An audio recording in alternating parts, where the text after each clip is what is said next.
Pag may handaan daw tayo, at ang kumakain mayaman at pagkarami-raming nakain, sasabihin ng may handa, may gana po kayo, misis.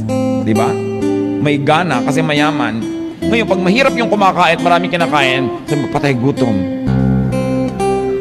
Pareho lang na may kinakain yon, pero yung iba yung paningin mo sa mayaman at saka sa mahirap.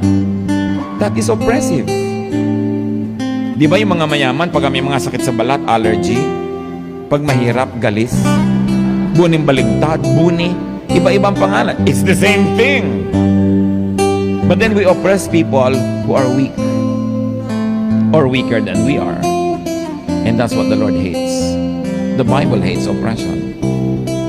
So mas mahirap ang tao, mas mukhang walang ranggo, mas mukhang walang sinasabi sa buhay, mas irerespeto mo.